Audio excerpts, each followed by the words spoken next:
Good morning, good morning, good morning, good morning, guys! Nagre-ready na naman lola nyo na mag-exercise at pinipili talaga na maging okay ang exercise everyday kahit 30 minutes. So, magkakape muna ako para at least magising ang aking diwa. Ang coffee nito ay black coffee lang. So, wala siyang sugar. Kaya I'm sure na wala talaga siyang sugar kasi yun ang sabi ng doktor sa akin. Paggising sa umaga, maligamgam na water o warm water. Then after coffee, no sugar at all.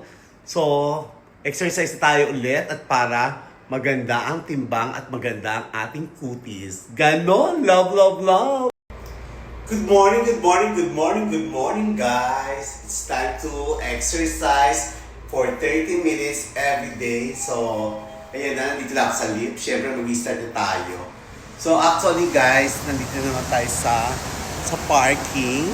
At siyempre, sa sobrang init sa labas. So, dito tayo mag-jogging every day. Actually, guys, nililinis pala ako. Super linis. Ayan. Nililinis sila ng parking para at least bongga. So, yun nga, guys.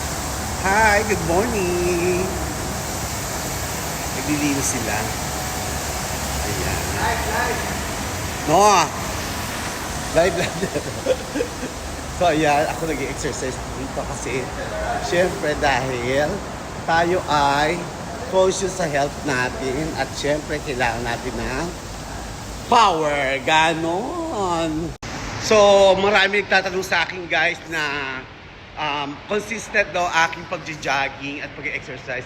Actually, guys, minsan, pag dumarating ang time talaga na hindi naman everyday na okay tayo mag-jogging, okay yung katawan natin, tinatamad tayo mag-exercise. Pero syempre, nasa iyo rin yan kung tatamarin ka.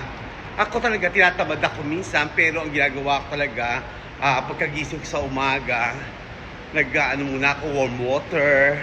Pagkatapos ng warm water, mag-coffee. Pagkatapos mag-coffee, guys, diretso na ako, kinukuha ko kagad yung sapatos ko, sinusuot ko kagad yung sapatos ko, para at least alam ko na kailangan ko to, kailangan ng sarili ko to, kailangan ko mag-jogging at bumaba ang aking cholesterol, sugar, at high blood. Ganon. Siyempre, no, kaya ka nagja-jogging para sa sarili mo yan. Hindi naman pwede na magja-jogging ka para sa kaibigan mo, o kaya sa mga kamag-anak mo, o kaya sa kapatid mo, pamangkin. Hindi. Benefits mo yan sa iyong katawan. So sa akin, guys, naisip ko sinabi ng doktor, no, hindi ka naman basta-basta may stroke kung ginagawa mo ang dapat na exercise everyday, pagkain ng masustansya, mga gulay, at syempre, yung pagtulog ba ng tamang oras. Wala namang perfecto na health kasi lahat talaga nagkakaroon yan ng mga sintomas. Yung puno nga na pag tumanda natutuyot, yung pa kayang tao. So anyway, guys, eto muna at magja-jogging muna para mag-exercise ako at motivation sa aking katawan. Love, love, love, more power! So yun nga, guys, tapos tayo mag-jogging ng 30 to 40 minutes. Tayo naman ay iinom na cucumber para sa ating nawalang water. So ito, guys, maganda to sa katawan everyday para sa mga fiber ng mga kinain nyo nung nakarang araw para at least matunog kagad.